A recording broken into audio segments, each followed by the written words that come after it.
شاہ نے بات کرتے ہوئے ناراضگی سے اپنا ہاتھ میرب سے چھڑا لیا، لیکن میرب نے محبت سے اس کا ہاتھ دوبارہ اپنے ہاتھ میں پکڑتے ہوئے کہا، نہیں جانشا، میں تمہیں غلط نہیں سمجھ رہا، بات کو جس زاویے سے بھی دیکھو یا سوچو نتیجہ یہی نکلتا ہے، تم اپنے شاہ پر یقین نہیں کرتی۔ رومان شاہ کی آواز میں دل کی گہرائیوں سے دکھ اور مایوسی تھی، وہ واقعی یہ بات دل سے محسوس کر رہا تھا۔ شاہ پلیز میری بات تو سنیں، میرا پلیز صفائی مت دینا، تم اچھی طرح سے جانتی ہو کہ تمہارے دل کی بات کو سمجھنے کے لیے مجھے الفاظوں کی ضرورت نہیں ہوتی۔ رومان شاہ نے میرب کی بات بیچ میں ہی کاٹتے ہوئے کہا، جھوٹی تسلیاں اور صفائیاں دے کر تم مجھے غلط نہیں ٹھہرا سکتی۔ اس کی آواز میں غصے کی ایک تیز لہر تھی جس کو سمجھتے ہوئے میرب خاموش تھی۔ شاہ کا چہرہ غصے کی شدت کو ضبط کرتے ہوئے سرخ ہونے لگا۔ مت بھولو کہ میں تم سے زیادہ جانتا ہوں، رومان شاہ نے مضبوط لہجے میں کہا۔ وہ اپنی جانب شاہ کو ہر سوچ احساس کو بہت اچھی طرح سمجھتا تھا۔ شاہ کی محبت میں میرب بہت کچھ بول سکتی تھی، مگر شاہ کے غصے کے آگے ٹکنا میرب کے بس کی بات نہیں۔ وہ سمجھ گئی تھی کہ شاہ کا غصہ اتنا شدید ہے کہ اس کے سامنے کچھ کہنا بے سود ہے۔ وہ جانتی تھی کہ اس لمحے میں خاموش رہنا ہی بہتر ہے۔ شاہ کا موڈ سخت خراب ہو چکا تھا، میرب پوری طرح سے خاموشی اختیار کیے ہوئے تھی۔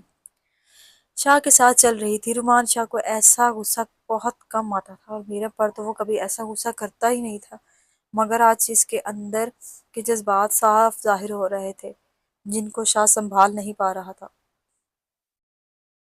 اسے میرب کی آنکھوں میں دکھائی دینے والے ڈر نے اندر سے جھنجھوڑ کر رکھ دیا۔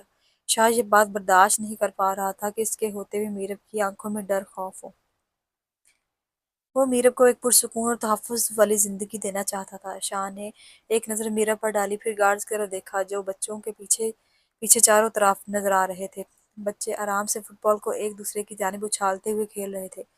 آیت اور رائم اپنی دنیا میں مست ان خوشیوں میرے لمحوں کو انجوائے کر رہے تھے۔ ان کو تو اندازہ بھی نہیں تھا کہ ان کے بابا کا پارا ہائی ہو چکا ہے۔ گارڈز بچوں کو گاڑی میں بٹھاؤ، شاہ کی آواز اونچی شاہ کی اونچی آواز کے گونج نے گارڈ کو فوراً حرکت میں لایا۔ بچے بغیر گارڈ کے کہے ہی فوراً گاڑی کی جانب بڑھنے لگے۔ آخر شیر کی دہاڑ تھی اور سناٹا پورے ماحول پر چھا گیا۔ میرب گارڈ اور بچوں کی موجودگی کے باوجود ہر طرف سنجیدہ خاموشی چھا گئی تھی۔ شاہ کا غصہ اور اس کی شخصیت کا رعب اس وقت واضح دکھائی دے رہا تھا۔ میرب خاموشی سے اس کے ساتھ چلتے ہوئے گاڑی میں آ کر بیٹھ گئی۔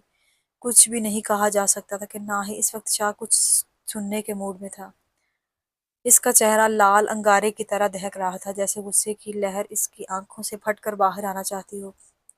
ماحول میں سنجیدگی اور کشیدگی نے ہر طرف سکوت طاری کر دیا تھا۔ کوئی بھی غلط یا رد عمل اس لمحے کی شدت کو کم نہیں کر سکتا تھا۔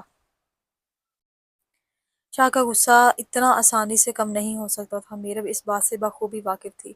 اس مغرور شہزادے کا غصہ بھی اس سے منفرد تھا۔ خوبصورت مغرور شہزادہ ہمیشہ کی طرح غصے میں اور بھی جاذب نظر لگ رہا تھا۔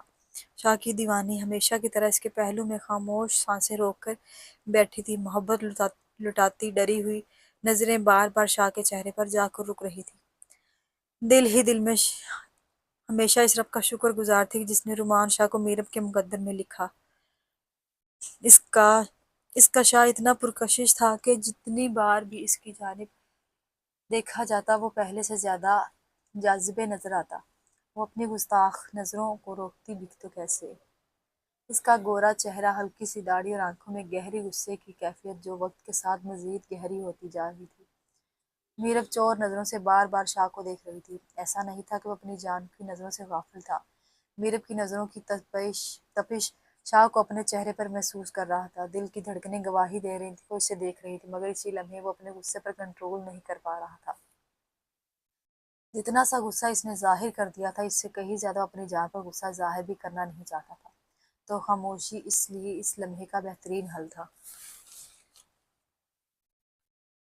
شاہ کا موڈ سخت خراب تھا۔ میرب نے ہوٹل تک کا سفر خاموشی سے طے کیا۔ ہوٹل روم میں آتے ہی اس نے دل ہی دل میں فیصلہ کر لیا کہ کچھ دیر شاہ کو بلانے سے گریز کرنا بہتر ہے۔ رومان شاہ جب کمرے میں آیا تو اس کے چہرے کی سنجیدگی اور غصہ واضح نظر آ رہا تھا، مگر اپنے جذبات کو قابو میں رکھنے کے لیے ایک لمحے کے لیے رکا اور پھر سیدھا واش روم کی طرف بڑھ گیا۔ یہ شاہ کی پرانی عادت تھی، جب بھی اسے کسی بات پر شدید غصہ آتا تو وہ شاور کے ذریعے خود کو پرسکون کرنے کی کوشش کرتا۔ واش روم کے دروازے کے بند ہونے کی آواز کمرے میں گونجی، وہ پانی کی دھیمی گونج ماحول میں پھیل گئی۔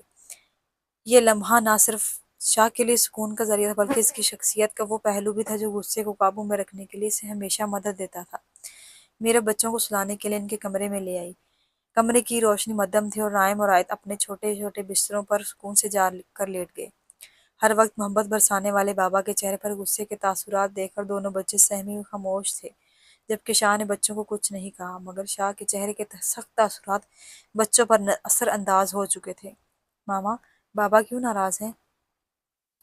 آیت نے نرمی سے اپنی ماں کی گود میں سر رکھ کر پوچھا۔ آیت بیٹا، بابا آپ لوگوں سے ناراض نہیں ہیں، بابا آپ کی ماما سے ناراض ہیں کیونکہ ماما نے بابا کا دل دکھایا ہے۔ وہ نرمی سے آیت کے بالوں میں انگلیاں پھیرتے ہوئے پیار سے سمجھا رہی تھی۔ تو پھر آپ جا کر بابا سے سوری کر لیجئے، بابا آپ کو فوراً معاف کر دیں گے۔ میرب کی بات سنتے ہی رام اپنے بستر سے اٹھ کر بیٹھتے اپنی ماں کو آئیڈیا دے رہا تھا۔ جی ماما، بھائی بالکل ٹھیک کہہ رہے ہیں، آپ بابا سے سوری کہہ دیجئے، بابا بہت اچھے ہیں، وہ آپ کو کبھی سزا نہیں دیں گے، فوراً معاف کر دیں گے۔ آیت نے معصومیت اور محبت سے اپنی ماں کی الجھن کو حل کرتے ہوئے کہا۔ اس کی باتوں میں اتنی سادگی اور مٹھاس تھی کہ میرب کا دل محبت سے لبریز ہو گیا۔ میرب نے جھک کر اس کے ماتھے پر محبت بھرا بوسہ دیا اور اس لمحے ایک بیٹی کی شدت والی محبت کو میرب نے محسوس کیا۔ وہ ننھی سی پری ان کی دنیا میں خوشیوں کی ضمانت بن کر آئی تھی۔ ٹھیک ہے، آپ لوگ پریشان نہ ہوں، میں آپ کے بابا سے سوری کر لوں گی اور انہیں منا لوں گی۔ ابھی آپ دونوں آرام سے سو جائیں، آپ کے بابا بہت اچھے ہیں اور مان جائیں گے۔ مسٹیک میری تھی، اس لیے میں ان کو منا لوں گی، میرب نے اپنے بچوں کو تسلی دیتے ہوئے کہا، ان کے چہرے پر خوشی واپس لاتے ہوئے۔ ہاں، میرے خیال سے یہی صحیح ہے، آپ کو بابا سے سوری کر کے انہیں منا لینا چاہیے۔ آپ کی لڑائی کی وجہ سے بابا نے آج ہمیں بیچ پر کھیلنے بھی نہیں دیا، کتنا مزہ آ رہا تھا، آپ نے سارا مزہ خراب کر دیا۔ رائم نے منہ بسوڑتے ہوئے کمبل میں سر چھپایا تے ہوئے معصومیت سے کہا۔ اسے یہ بات بہت تکلیف دے کہ اپنی سیر و تفریح کو ادھورا چھوڑ کر واپس آنا پڑا، اور دل ہی دل میں بہت افسردہ تھا۔ اس کی چھوٹی سی خوشی چلی گئی۔ جی میری جان، میں آپ کے پاپا سے سوری کر کے ان کا موڈ ٹھیک کر لوں گی، پھر آپ دونوں سے بھی سوری کرتی ہوں، میری وجہ سے آپ کی بیچ ٹرپ انکمپلیٹ رہ گئی، میرب نے نرم لہجے میں کہا۔ ان کی آنکھوں میں گہری اداسی تھی، جس سے وہ واقعی اپنے بچوں کا دکھ کا احساس کر رہی ہو۔ ماما آپ سوری کیوں بول رہی ہیں؟ آپ سوری مت بولیں، آپ بہت اچھی ہو، ماما سوری نہیں بولتی۔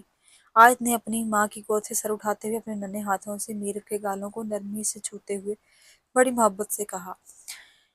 اس کے چھوٹے چھوٹے ہاتھوں کی نرم لکیریں میرب اپنے گالوں پر محسوس کر رہی تھی۔ اس کی خالص اور سچی محبت کو محسوس کرتے ہوئے میرب کی آنکھوں میں ایک جھرمٹ سی چمک ابھری۔ وہ لمحہ اتنا پر اثر تھا کہ جیسے وقت نے اس کو خود کو تھام لیا ہو۔ آیت کی آواز میں اتنی معصومیت اور خلوص تھا کہ میرب کی آنکھوں سے محبت کی نمی سی اترنے لگی۔ آیت کی محبت بھری باتیں، اس کے چھوٹے اور اس کے سادہ سی محبت جیسے پرسکون لمحے کو عکس بندی میں دنیا کا ہر غم مٹ جائے اور صرف محبت کی دھڑکن سنائی دے رہی ہوں۔ میرب نے اپنی سانسیں روکتے ہوئے آیت کے ہاتھوں کو اپنے گالوں پر محسوس کیا۔ اس کے دل میں ایک بہت ہی خوبصورت احساس ابھرا ہوا تھا، مگر اس خوبصورت احساس کو لفظوں میں بیان نہیں کیا جا سکتا تھا۔ کچھ لمحے ایسے ہوتے ہیں جو کسی الفاظ سے زیادہ معنی رکھتے ہیں۔ یہ لمحہ، یہ لمس، یہ معصومیت جیسے ایک پرسکون خواب میں بدل گئے ہوں۔ وہ ہمیشہ اپنے دل میں محفوظ رکھنا چاہتی ہو۔ نہیں میری جان، جب ماما سے غلطی ہو جاتی ہے تو ماما بھی اپنے بچوں سے سوری بول دیتی ہے۔ سوری بولنا ایک بہت اچھی بات ہے، اور ان سے نہ کوئی بڑا ہوتا ہے اور نہ ہی چھوٹا۔ سوری کہنے کا مطلب یہ ہوتا ہے کہ ہم اپنی غلطی کا احساس ہوتا ہے اور ہمیں یہ سمجھ آتا ہے کہ ہماری وجہ سے کسی کا دل دکھا ہے۔ اگر ہم اپنی غلطی پر ندامت کا اظہار کرتے ہیں اور سامنے والے سے صلح کی کوشش کرتے ہیں تو اس سے اللہ تعالیٰ خوش ہوتا ہے۔ اللہ تعالیٰ اپنے بندے کی عاجزی اور خلوص دیکھ کر اس سے راضی ہو جاتا ہے، اور اس بندے کو دنیا کی نعمتوں سے نوازتا ہے اور آخر میں سکون کی دولت بھی عطا کرتا ہے۔ میرب نے اپنے بچوں کو بہت محبت اور سمجھداری سے غلطی کا مطلب سمجھایا۔ اب آپ لوگ آرام سے سو جاؤ۔ دونوں بچوں کو الگ الگ بستر پر لٹا کر میرب خود آیت کے پاس ہی بیٹھ گئی۔ بچے کچھ ہی دیر میں گہری نیند میں جا چکے تھے۔ سارا دن انہوں نے اپنے بابا کے ساتھ استنبول کے بہت سے مقامات دیکھے تھے، بس لاسٹ کا پروگرام تھوڑا اپ سیٹ ہو گیا، ورنہ دن تو بہت اچھا گزرا تھا۔ تھکن کی وجہ سے انہیں فوراً ہی نیند آ گئی۔ میرب ان کی نرم سانسوں کو آواز سنتے سنتے ہی نرمی سے اٹھ کر ان کے کمبل ٹھیک کر رہی تھی۔ اس نے دل میں سوچا کہ بچوں کو سلا کر شاہ کے پاس جائے گی، شاید تب تک اس کے غصے کی شدت میں کمی بھی آ جائے۔ وہ شاہ کے غصے کو اترنے کی خاطر تھوڑا سا اور انتظار کرنا چاہتی تھی۔ بیٹھ کر آرام سے سر لگا کر سوچ رہی تھی اپنے شاہ کو کیسے منائے، لیکن کب اس کی پلکیں بند ہوئیں اور نیند کی آغوش سے اسے اپنی دسترس میں لے لیا، اسے خود ہی پتہ نہیں چلا۔ وہ خود کو روکنا چاہتی تھی، لیکن دل بھر کی تھکن اور جذبات کی کشمکش نے اسے لاچار کر دیا تھا۔ میرب بیٹھے بیٹھے گہر نیند میں جا چکی تھی۔ اسے اس بات کا احساس ہی نہیں ہوا کہ اتنا وقت گزر چکا ہے۔ جیسے ہی اس کی آنکھیں بند ہوئیں، سکون کی ایک گہری لہر نے اسے اپنی گرفت میں لے لیا اور پورے کمرے میں خاموشی چھا گئی۔ اسی لمحے دنیا کا ہر ہنگامہ ختم ہو گیا، صرف سکون اور راحت کا راج تھا۔ سلطان کمرے کے وسط میں کھڑا، اس کا چہرہ غصے سے سرخ ہو رہا تھا، آنکھوں میں غصے کی شدت سے اترا ہوا انتقام تھا۔ کمرے میں موجود ہر شخص کے جسم پر ایک سرد لہر تھی۔ سلطان کی آواز میں شدید غصہ تھا، اس کی زبان سے نکلے ہوئے ہر لفظ میں دھمکی کا زہر تھا۔ تم لوگوں کو یہاں میں نے صرف باتوں کے لیے نہیں رکھا، اگر تم میں سے کسی میں ہمت ہے تو کچھ کر کے دکھاؤ۔ شاہ میر ملک اور رومان شاہ نے مجھے اتنا نقصان پہنچایا ہے، یاد رکھو، سلطان اپنے دشمنوں کو کبھی نہیں چھوڑتا۔ سلطان ایک ایک لفظ کو چباتے ہوئے بول رہا تھا، جیسے منہ میں الفاظ نہیں بلکہ رومان شاہ اور شاہ میر ملک ہو۔ انہیں چبا کر مار دینا چاہتا ہوں۔ سر، ہم نے بہت پلاننگ کی، لیکن وہ ہمیشہ ہم سے ایک ہی کوئی نہ کوئی حل نکال لیتے ہیں۔ ہم ان کی فیملیز کے قریب تک نہیں جا سکتے۔ انہوں نے اتنی کڑی نگرانی میں اپنی فیملی کو رکھا ہوا ہے کہ ہم چاہ کر بھی ان کا کچھ نہیں بگاڑ سکتے۔ کمرے میں کھڑے سلطان کے خاص ایک شخص نے آہستہ سے ڈرتے ہوئے کہا، شٹ اپ، تمہارے پاس صرف بہانے ہوتے ہیں، اس کے سوا تم کچھ کر بھی نہیں سکتے۔ سلطان نے چیختے ہوئے کہا۔ سلطان کے آدمی نے ڈرتے ہوئے نظریں چکا لیں، وہاں کھڑا ہر شخص سلطان کے خوف سے کانپ رہا تھا۔ سلطان کی دہشت سے کوئی بھی اس کی آنکھوں میں آنکھیں ڈال کر نہیں دیکھ پاتا تھا۔ میں تمہیں بتا رہا ہوں، اگر میری پلاننگ میں ناکامی ہوئی تو میں ایک ایک کو اپنے ہاتھوں سے شوٹ کروں گا، اور یہ دھمکی نہیں، وعدہ ہے۔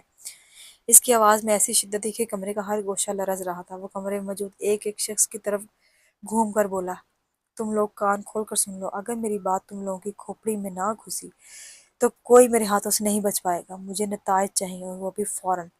سلطان کے الفاظوں میں اتنی شدت تھی کہ کمرے کا ماحول ہی بدل گیا، جیسے وہ شاہ میر اور رومان شاہ کی زندگی چھیننے کے لیے تیار۔ ہر شخص خوف کے مارے سر جھکائے کھڑا تھا۔ اس کی دھمکیوں کا اثر فوری طور پر ہوا، اور کسی میں جرأت نہ تھی کہ سلطان کی آنکھوں میں دیکھ سکے۔ کمرے میں گہری خاموشی تھی، اب اس کے اگلے حکم کا انتظار کر رہے تھے۔ سلطان نے اپنے آدمیوں کو خطرناک ٹارگٹس دے کر واضح کر دیا کہ انہیں ہر قیمت پر مکمل کرنا ہے۔ اس کی منصوبہ بندی ہمیشہ پیچیدہ اور خطرناک ہوتی تھی، اور اس کے بندے بخوبی جانتے تھے کہ ناکامی کا مطلب ان کے لیے دنیا میں کچھ بھی نہیں باقی رہے گا۔ کمرے میں چھائی گہری خاموشی صرف سلطان کے خطرناک منصوبے اور آواز کی گرج سے ہی سنائی دے رہی تھی۔ میرب کے منہ سے بے اختیار چیخ نکلی، جیسے مقابل کے بھاری ہاتھ نے حلق سے باہر نکلنے پہلے دبا دیا۔ گہری نیند میں میرب کو یوں لگا جیسے شاہ نے اپنے ہونٹوں میں اس کے نچلے ہونٹ کو دبا دیا، اپنے دانتوں سے اسے ہلکا سا کاٹ لیا ہو تاکہ وہ نیند سے جاگ جائے۔ یہ نرم لیکن شدت سے بھرپور حرکت تھی جو میرب کو فوراً ہوش میں لے آئی۔ شاہ کی اس حرکت کو میرب نے گہری نیند میں اپنے دماغ میں محسوس کر لیا تھا، کیونکہ ایسی شدت بھری حرکت صرف شاہ ہی کر سکتا تھا۔ میرب کو ہمیشہ سے اپنے شوہر کی حفاظت میں مکمل یقین تھا، لیکن آج کچھ ایسا تھا جس نے شاہ کو خود میں اتنا ڈبو دیا کہ وہ سوچتے سوچتے جیسے خود کو کھو بیٹھا تھا۔ شاہ کی حرکت کی وجہ سے میرب کی آنکھیں بے اختیار کھل گئیں۔ وہ نیند سے الجھتی ہوئی جاگ اٹھی۔ جیسے ہی اس کی نظر شاہ پر پڑی، وہ فوراً سمجھ گئی کچھ تو تھا جس نے اس کی نیند کو تڑپایا تھا۔ شاہ کا چہرہ غصے سے لال تھا، مگر اس میں ایک نرم سی محبت کی جھلک بھی تھی جو اس کی آنکھوں میں چمک رہی تھی۔ میرب کے لیے یہ سمجھنا مشکل تھا کہ اس وقت شاہ غصے میں ہے یا محبت میں۔ اس کے چہرے پر غصے کی شدت تھی، مگر اس کی آنکھوں میں ایک نرمی تھی جو کبھی کبھار غصے کی تہہ میں چھپ جاتی تھی۔ وہ جانتی تھی کہ شاہ کا غصہ ہمیشہ کی اس کی محبت کے پیچھے چھپ جاتا ہے، مگر اس لمحے وہ دونوں جذبات ایک ساتھ محسوس ہو رہے تھے۔ اس لیے سمجھنا مشکل تھا کہ شاہ کتنے % پر غصے میں ہے۔ سوری شاہ، میں آنے ہی والی تھی، میرب نے معذرت کرتے ہوئے شرمندہ سی نظروں سے شاہ کی جانب دیکھتے ہوئے کہا۔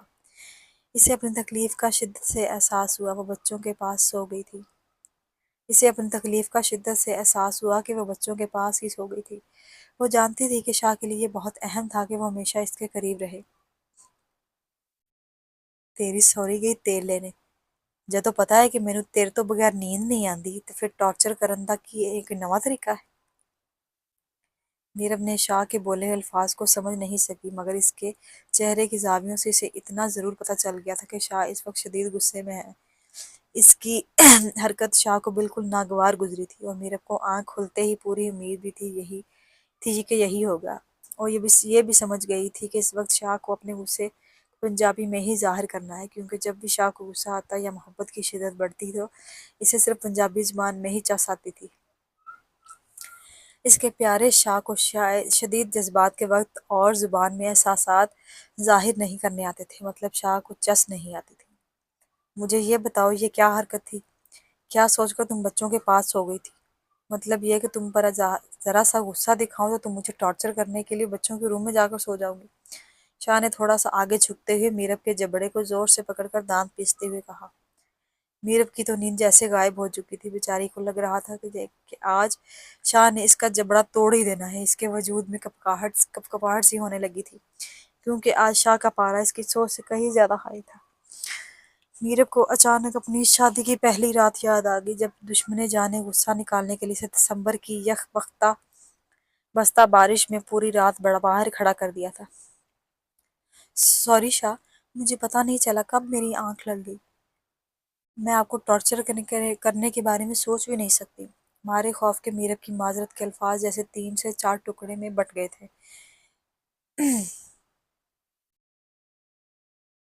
چل کر سوری، تینوں سوری کرن دا بڑا شوق ہے نا، تے اج میں سوری کسے ہور انداز نال ہی قبول کراں گا۔ مطلب؟ میرب نے حیرانی سے شاہ کو دیکھا، جیسے وہ سمجھ نہ پائی ہو کہ شاہ کیا کہہ رہا ہو۔ میرب تم معصوم چھوٹی بچی نہیں ہو، میری باتوں کا مطلب تمہیں اچھی طرح سمجھ آتا ہے۔ یہ ڈرامے بازیاں بند کرو، مت بھولو تمہاری سوچ جہاں پر ختم ہوتی ہے تمہارے شاہ کی سوچ وہاں شروع ہوتی ہے، تو یہ ڈرامے بازیاں میرے ساتھ مت کیا کرو۔ شاہ نے سرخ آنکھوں سے گھورتے ہوئے کہا۔ شاہ پلیز کیا ہو گیا ہے؟ چھوٹی سی بات پر اتنا غصہ کیوں کر رہے ہیں آپ؟ غلطی سے نیند آ گئی، میں کوئی قیدی تھوڑی ہوں جیسے نیند نہیں آ سکتی۔ میرب نے شاہ کی نظروں سے بچنے کے لیے فضول سے جملے بولتے ہوئے تیزی سے کہا، کیونکہ شاہ کی آنکھوں کی تپش سے وہ برداشت نہیں کر پا رہی تھی۔ اوپر سے ظالم نے اس کا جبڑا اتنی زور سے پکڑا ہوا تھا۔ وہ تکیے سے تھوڑا سا سر کو اٹھاتے ہوئے ایسی پوزیشن میں بیٹھی تھی کہ نہ اسے بیٹھا ہوا کہا جا سکتا نہ ہی لیٹا ہوا کہا جا سکتا تھا۔ یہ بھی شاہ کا سزا دینے کا بہت اچھا طریقہ تھا، جس میں وہ اسے بے چین اور بے سکون رکھنا جانتا تھا۔ شاہ نے جب جبڑے سے مضبوطی سے پکڑا تو میرب بیچاری اٹھنے کی کوشش میں بیچ میں ہی لٹک گئی۔ دونوں ہاتھ بیڈ پر رکھے ہوئے تھے اور چہرہ شاہ کی جانب اٹھا ہوا تھا۔ شاہ کا مضبوط ہاتھ اس کے جبڑے پر گرفت بنائے ہوئے اسے اپنی جگہ سے ہلنے کی اجازت بھی نہیں دے رہا تھا۔ ایسی حالت میں بیچاری اٹھتی بھی تو کیسے؟ جبڑے کو اتنی سختی سے پکڑ رکھا تھا کہ پیچھے کو واپس جا کر اپنا جبڑا بالکل بھی توڑوانا نہیں چاہتی تھی۔ قیدی تو تم ہو، ڈمان شاہ کی محبت کی، اور تم میرے عشق کی پابند ہو۔ یہ تمہاری زبان بے وقوفی سے چل رہی ہے، اس کو بہت اچھے طریقے سے بند کرنا جانتا ہوں۔ تمہاری یہ چھوٹے چھوٹے پر نکل آئے ہیں نا، ان کو میں ابھی کاٹ کر چپ کروا دیتا ہوں۔ جس آزادی کو میں نے تمہیں محبت سے دی ہے، اب وہ تمہاری حرکتوں کی وجہ سے بے مقصد ہو چکی ہے۔ شاہ نے میرب کو جھک کر اپنے مضبوط بازو میں جھٹکے سے اٹھاتے ہوئے، آج شاہ کی آنکھوں میں وہی شدت اور جنون تھا جو شادی کے پہلے سال میں تھا۔ اس شاہ کو سمجھنا اور ہضم کرنا آسان نہیں تھا، اور یہ بات میرب سے بڑھ کر اور کون جانتا تھا۔ شاہ پلیز آپ مجھ پر غصہ مت ہو، مجھے آپ کے غصے سے بہت ڈر لگتا ہے، میرب نے شاہ کے گلے میں بازو ڈالتے ہوئے انتہائی لاڈ سے کہا، کیونکہ یہ حربے میں ہمیشہ کامیاب آتے تھے۔ مگر آج وہ بیچاری یہ نہیں جانتی تھی کہ آج شاہ کا غصہ اتنا شدت اختیار کر چکا ہے کہ اس کے نرم لفظوں کی مٹھاس شاہ پر کوئی اثر نہیں کرنے والی تھی۔ تم یہ معصومیت والا چہرہ بنا کر پیار بھری باتیں کر کے اور ڈرنے کی ایکٹنگ کر کے مجھ سے بچنے کی امید مت رکھنا۔ شاہ میرب کو اپنے مضبوط بازو میں اٹھا کر ہوٹل کی گیلری کی جانب لے جاتے ہوئے بول رہا تھا۔ ترکی کی دسمبر کی ٹھنڈ اور بالکنی کا منظر، او مائی گاڈ! میرب پر سوچ کر ہی کپکپی طاری ہو گئی تھی۔ شاہ کے مضبوط سینے سے اٹھتی ہوئی خوشبو میرب کے حواسوں پر اترتے ہوئے اس کی دھڑکنوں کو بے ترتیب کر رہی تھی۔ شاہ کا غصے میں بھی اس کے قریب ہونا جیسے وہ لمحہ اس کے وجود میں ایک نئی تپش پیدا کر رہا ہو۔ شاہ نے جیسے ہی بالکنی کا دروازہ کھولا، ٹھنڈی ہواؤں نے اس کا استقبال کیا، پوری فضا میں سردی کی لہر دوڑ گئی۔ میرب سردی کی لہر سے چپتے ہوئے بے اختیار شاہ کے سینے میں چھپ گئی۔ ترکی کی دسمبر کی رات میں برف کی ہلکی سی دھند ہر طرف چھائی ہوئی تھی۔ آنکھوں میں ایک خاص سناٹا تھا، ہواؤں میں ایک خاص سناٹا تھا۔ ہوا میں اس سردی کی گرفت میں اتنی شدت تھی کہ میرب کا پورا جسم کانپ رہا تھا۔ اس کے چہرے پر ٹھنڈ کی لکیریں واضح ہو رہی تھی۔ سرد ہواؤں کی ٹیسوں میں شاہ کا ہاتھ اس کے جسم سے لگا، اس کے لیے جیسے وہ حد تپش کا واضح ذریعہ تھا۔ دور تک پھیلی برف اور چاند کی مدھم روشنی میں یہ منظر اتنا دل دلگزدار تھا کہ اس کے اندر ایک انجانی سی کیفیت پیدا ہو رہی تھی۔ اگر شاہ غصے میں نہ ہوتا تو موسم اتنا ٹھنڈا نہ ہوتا تو میرب کے لیے یہ بہت رومانٹک ٹائم ہوتا، مگر سردی سے تو میرب کی وجہ سے جان جاتی تھی، اور یہاں پر تو انتہا تھی۔ اوپر سے شاہ کا غصہ عروج پر تھا۔ میرب کو تو کپکپاہٹ سمجھ میں نہیں آ رہی تھی، وہ تو کرے تو کیا کرے۔ شاہ پلیز، بہت ٹھنڈ ہے۔ میرب نے کپکپاتے ہوئے، اور اس کی آواز میں سرد ہواؤں کی گونج بھی شامل تھی۔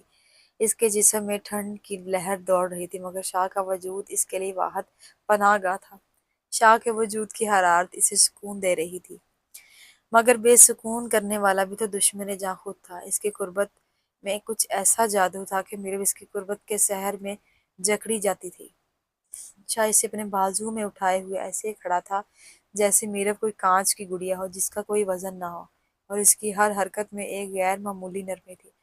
وہ میرب کو اپنے سینے سے چمٹائے ہوئے جیسے وہ اسے اپنی تمام دنیا کا قیمتی ترین خزانہ سمجھتا ہو۔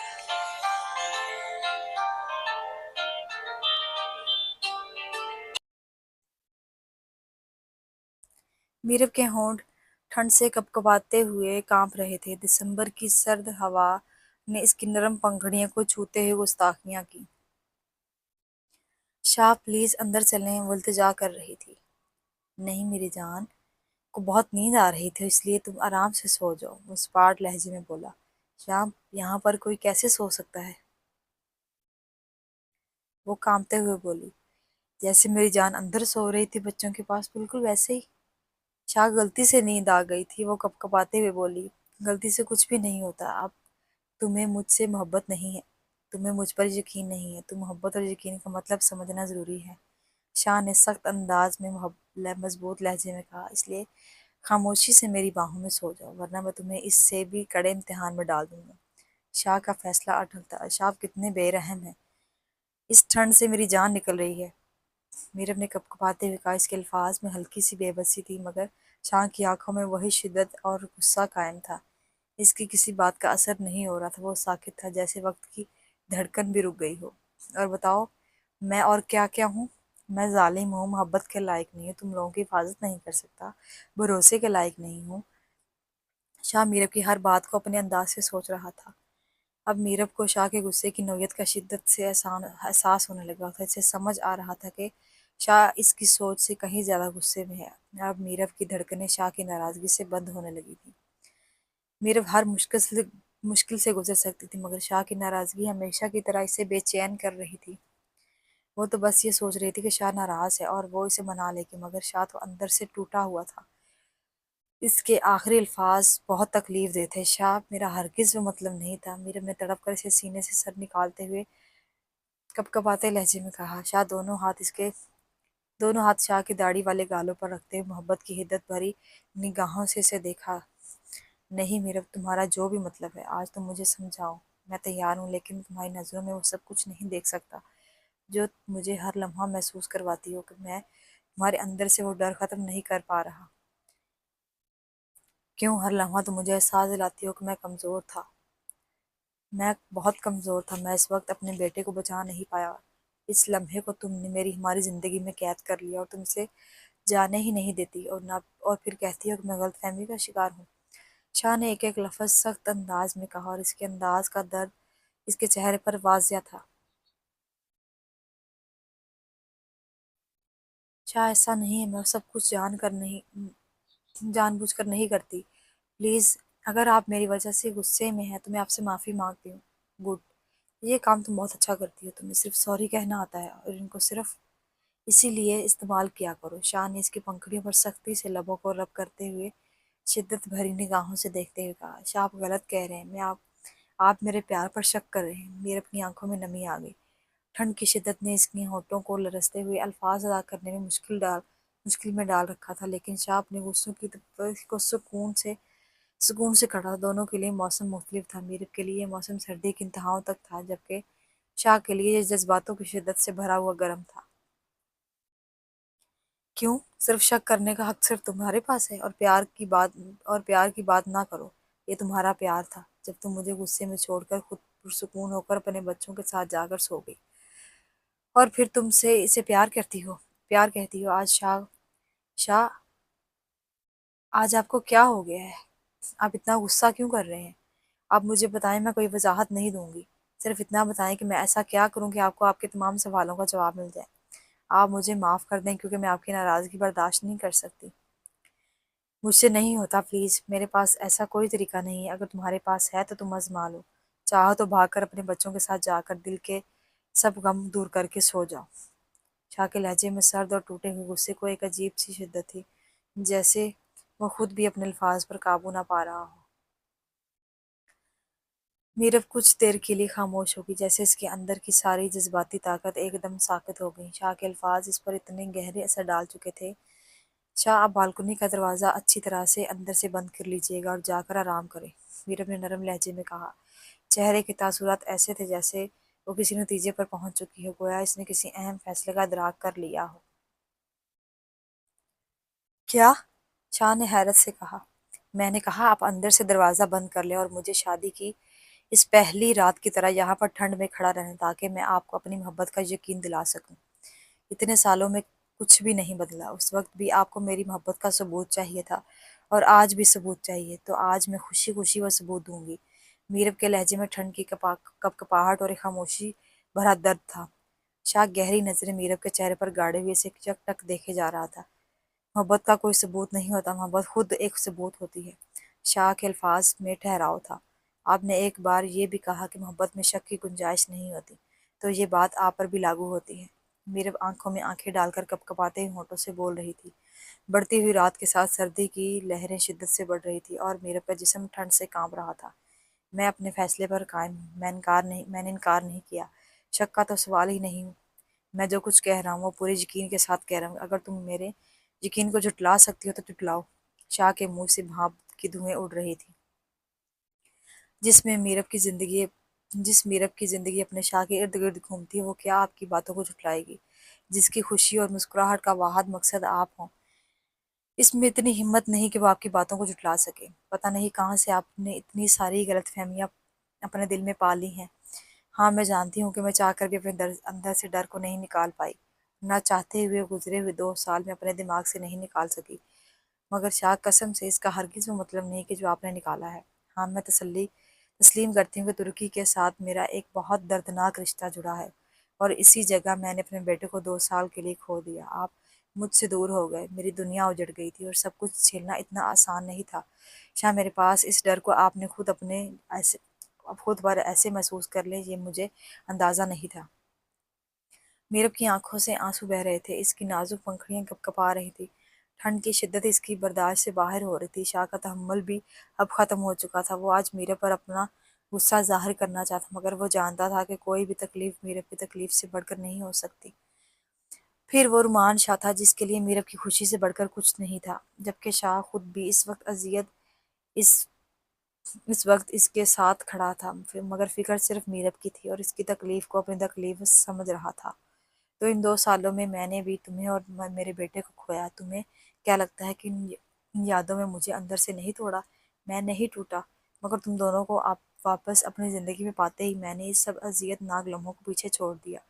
میری زندگی میں ان کی گنجائش نہیں، اور جب تم لوگ میرے قریب آئے تو میری دنیا پھر سے مکمل ہو گئی۔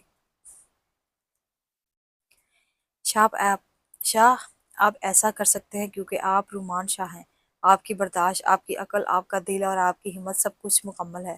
میں چاہ کر بھی آپ جیسی نہیں بن سکتی۔ میرب کی آنکھوں سے بہتے ہوئے آنسوؤں کی تیزی شاہ کے دل میں کانٹے کی طرح چبھ رہی تھی۔ رونا بند کرو میرب، شاہ نے نرمی سے کہا۔ تمہارے آنسو مجھے بہت تکلیف دیتے ہیں اور رو کر تم خود کو صحیح اور مجھے غلط ثابت نہیں کر سکتی۔ میں تو روؤں گی، میرب نے تڑپ کر کہا۔ اب کیا میں رو بھی نہیں سکتی؟ تو نہ یہ بتا رہے ہیں کہ میں آپ کو کیسے مناؤں، اور اوپر سے ڈانٹے جا رہے ہیں۔ ٹھنڈ دیکھیے آپ نے، مر جاؤں گی نا پھر ڈھونڈتے رہے گا میرب کہاں ہے۔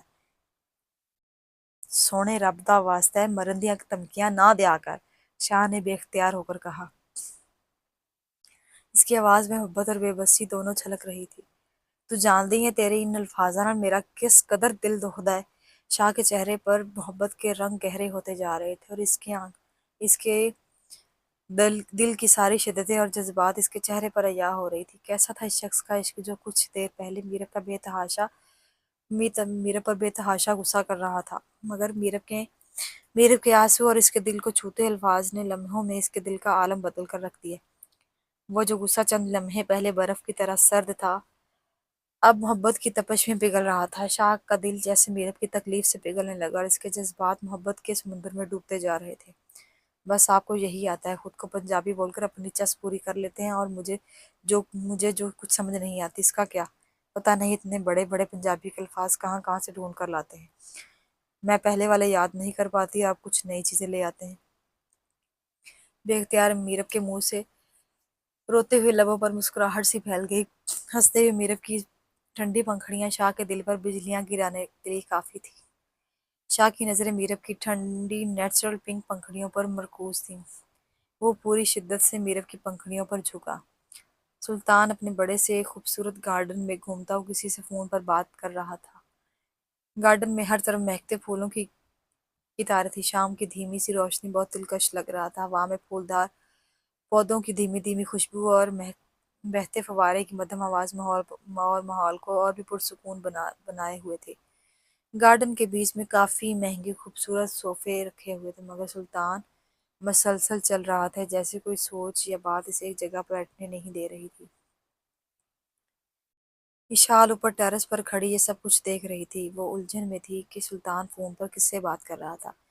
وہ بڑے محتاط انداز میں بات کر رہا تھا، آواز بہت دھیمی تھی، لیکن اس کے چہرے پر خوشی کی لالی صاف ظاہر کر رہی تھی کہ وہ کوئی ایسی بات اس کو فون پر سننے کو ملی ہے جس سے وہ بہت مطمئن اور خوش ہے۔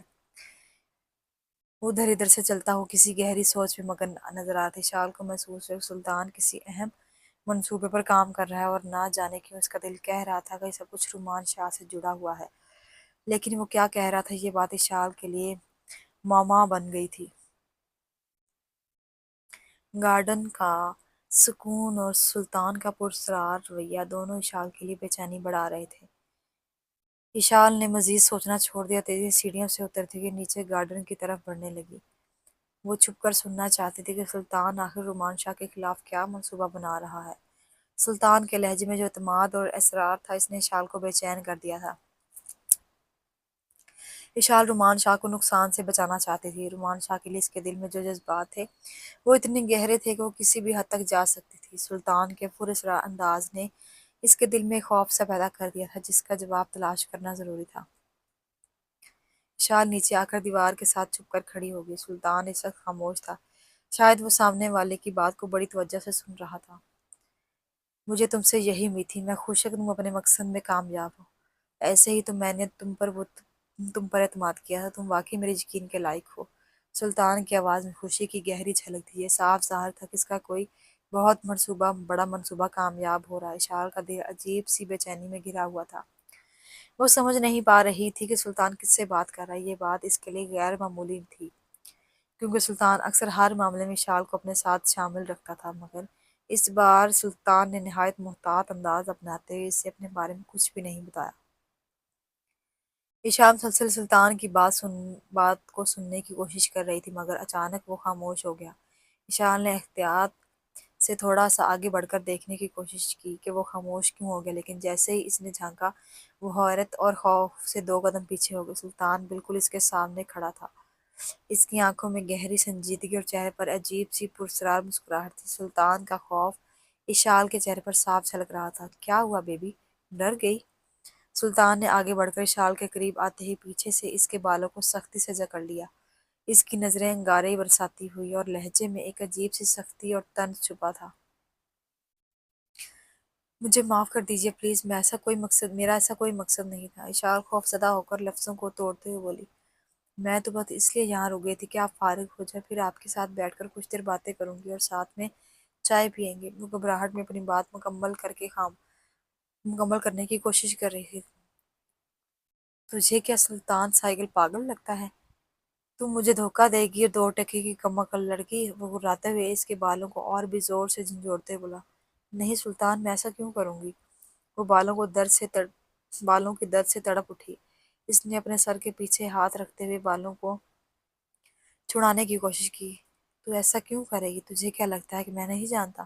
یا پھر تو مجھے بیوقوف بنانے کی کوشش کر رہی ہے؟ سلطان نے غصے سے دھاڑتے ہوئے کہا۔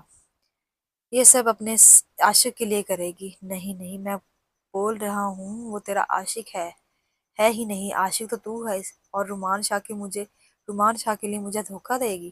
تیری یہ اوقات؟ چل میں تجھے تیری اوقات یاد دلاتا ہوں۔ اس کے بالوں سے مضبوطی سے پکڑ کر اسے گھسیٹتے ہوئے روم کے اندر لے جا رہا تھا۔ شال تڑپ کر اپنے بالوں کو چھڑانے کی بے چینی سے کوشش کر رہی تھی، مگر سلطان کے ساتھ ساتھ وہ روتی ہوئی بے بس چلتی جا رہی تھی۔ سلطان چھوڑو، مجھے درد ہو رہا ہے، وہ سسکیاں بھرتے ہوئے درد سے تڑپتے ہوئے بولی۔ درد سے ہر لفظ اس کے گلے میں پھنس رہا تھا۔ تجھے تو درد تو میں نے دیا ہی نہیں بیبی، اب چلو تمہیں درد سے روشناس کرواتا ہوں۔ سلطان کا لہجہ اتنا سخت تھا کہ لگتا تھا کہ وہ اسے بے رحمی کا سبق سکھانے والا ہے۔ تمہیں تمہاری اوقات یاد دلاتا ہوں۔ تم نے سلطان کو دھوکہ دینے کی جرات کی ہے۔ وہ اسے روم میں گھسیٹتے ہوئے فرش پر زور سے پٹکتے ہوئے چیخا۔ تم جیسی بیوقوف کو بار بار اوقات یاد دلانی پڑتی ہے، کیا کروں؟ تمہیں اپنی اوقات بھول جاتی ہے، مگر کوئی بات نہیں بیبی، ٹینشن نہیں لینی، میں ہوں تمہاری اوقات اور تمہاری حقیقت کیا ہے۔ سلطان کی آنکھوں میں شیطان کی جھلک تھی، اس کے انداز میں غرور تھا اور لفظوں میں ایسی تنقید اور طنز تھی جو اس کی شیطانی فطرت کو واضح طور پر واضح کر رہی تھی۔ اس کی آنکھوں میں گہری چمک تھی، وہ صرف طاقت کے غرور کی نہیں بلکہ اس کی شاطرانہ سوچ کی بھی عکاسی کر رہی تھی۔ اس کے چہرے پر بے رحم مسکراہٹ تھی اور اس کی چالاکی اور شیطانی فطرت کو ظاہر کرنے کے لیے کافی تھی۔ شال کے آنسو رخسار کو بھگو رہے تھے۔ وہ جانتی تھی کہ سلطان اسے بری طرح مارے گا، تشدد کرے گا۔ سلطان کی فطرت میں شامل تھا۔ سلطان مجھے مارنا مت، میں تھک گئی ہوں تمہارے ہاتھوں سے مار کھاتے ہوئے، مجھے مارنا مت۔ اگر تم سچائی جاننا چاہتے تو سچائی میں اپنے منہ سے بتا دیتی ہوں۔ وہ پیچھے کی طرف سکرول کرتی ہوئی خود کو بچانے کی کوشش کر رہی، ڈر کے مارے آنسوؤں میں اس کی آنکھوں میں بہتے ہوئے گالوں کو بھگو رہے تھے۔ تو حرکتیں ہی ایسی کرتی ہو جس کی وجہ سے مجھے تجھے مارنا پڑتا ہے۔ سلطان ایڑیوں کے بل نیچے بیٹھتے ہوئے اس کے جبڑے کو پکڑ کر اس حد تک دبا رہا تھا جیسے اسے توڑ دے گا۔ چل شاباش، تو بتا چھپ کر کیا کر رہی تھی؟ پتا تو مجھے ہے، پر تو بتا وہاں پر کیا کر رہی تھی؟ سلطان کا تیکھا لہجہ اور غصے سے بھرا ہوا تھا۔ وہ ہچکچاتے ہوئے کچھ کہنے کی کوشش کری مگر خوف اور درد کے مارے اس کے الفاظ ٹوٹنے لگے۔ سلطان کا شیطانی قہقہ گونج اٹھا اور اس کے الفاظ اور اس کی حالت سے لطف اندوز ہو رہا تھا۔ اس کی آنکھوں میں ایک خطرناک چمک تھی جو اس کی شیطانی فطرت کو پوری طرح ظاہر کر رہی تھی۔ وہ سچ میں ایک خونخوار اور بے رحم شخص تھا جسے دوسروں کی تکلیف میں خوشی ملتی تھی۔ سلطان کا چہرہ غصے سے سرخ ہو رہا تھا، اس کی نظریں انگارے برسا رہی تھیں۔ ایسا لگ رہا تھا جیسے کسی بھی لمحے اپنا آپ کھو دے گا۔ اس کا ہاتھ اشال کے گلے کے بے حد قریب تھا۔ بتا کیا سن رہی تھی؟ وہ زور سے ایسے چلایا۔ اشال خوف کے مارے کچھ نہیں کہہ سکی، اس کا دل تیز تیز دھڑک رہا تھا۔ میں نے کچھ بھی نہیں سنا۔ اشال نے سلطان کے ڈر سے بمشکل یہ الفاظ نکالے۔ اس سے پہلے میں کچھ سن پاتی تم نے مجھے دیکھ لیا تھا۔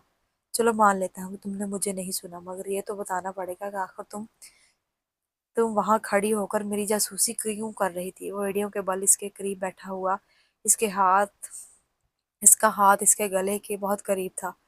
اس کی نظریں انگاروں کی طرح انگارے برسا رہی تھی۔ یہ سب کچھ اشال کو خوف کو بڑھانے کے لیے کافی تھا، مگر اس کے دل میں جو رومان شاہ کا عشق تھا وہ اسے مضبوط بنا رہا تھا۔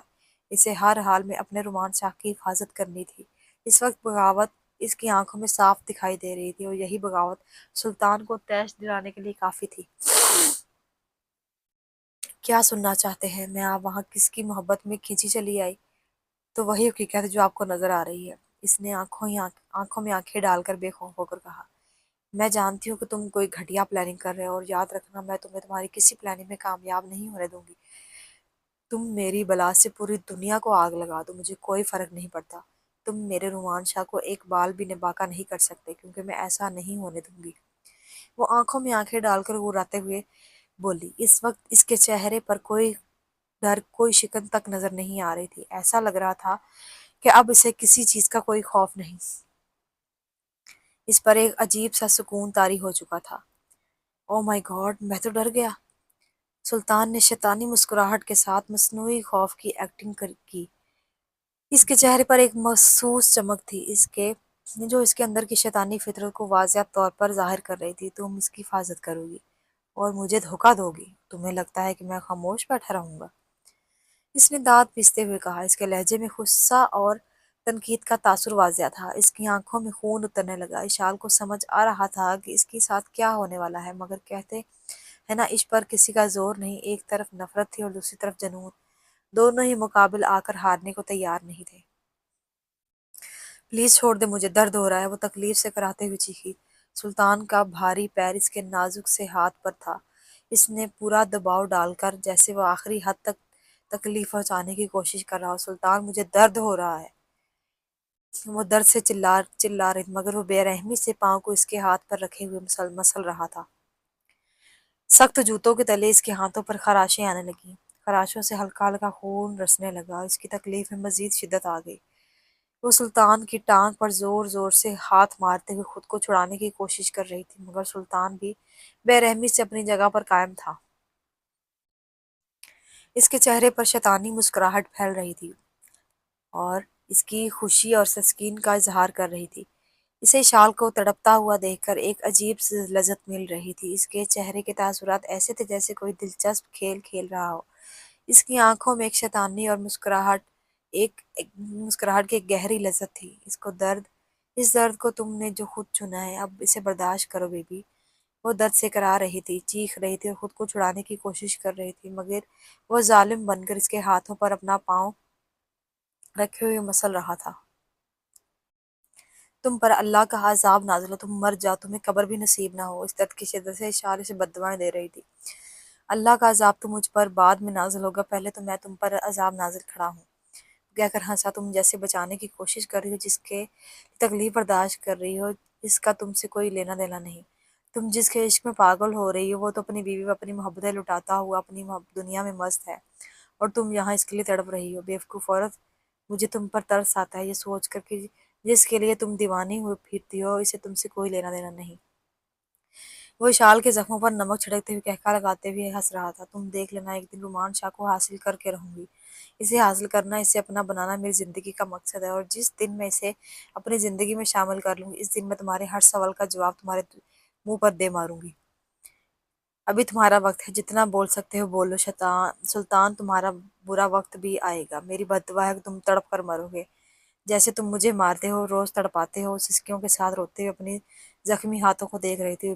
جب تم تڑپتی ہو میرے دل کو بہت سکون ملتا ہے، اور جب تمہیں اس طرح تڑپتا ہوا اپنے بستر پر لے جاتا ہوں تو پھر تو مجھے اور بھی سکون ہی سکون ملتا ہے۔ تم کتنی اچھی ہو، مجھے ہر طرح سے سکون دیتی ہو۔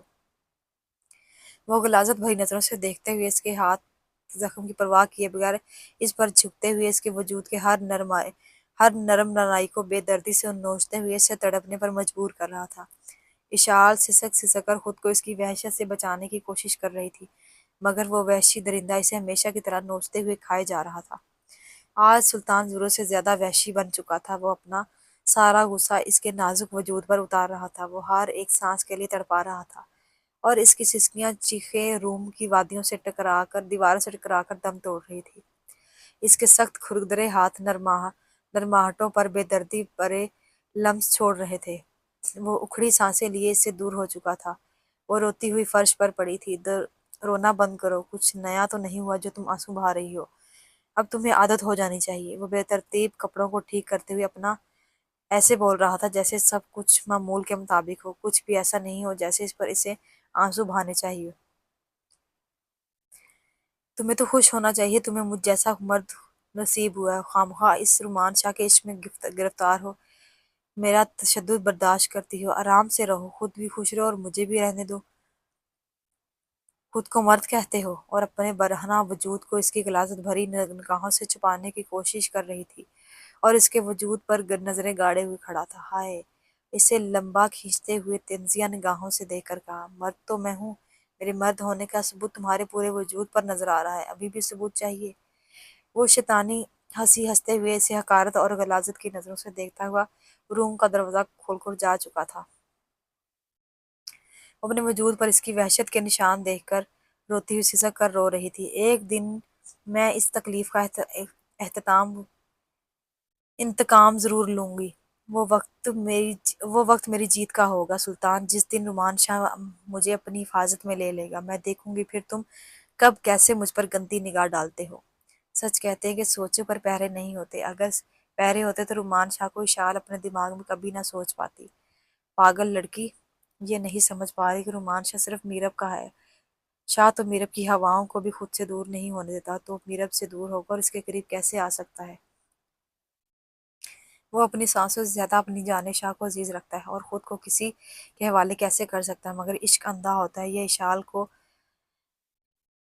کو دیکھ کر اچھی طرح سے اندازہ ہو رہا تھا۔ خیر ابھی تو ابتدا ہے عشق کی، ہوتا ہے کیا کیا آگے آگے چل کر آگے چل کر محبت اور تقدیر کا کیا کھیل ہوتا ہے، یہ وقت ہی بتائے گا۔ اس کے ساتھ ہی ہمارا ایپیسوڈ ختم ہوتا ہے، ملتے ہیں اگلے ایپیسوڈ میں۔ اللہ حافظ۔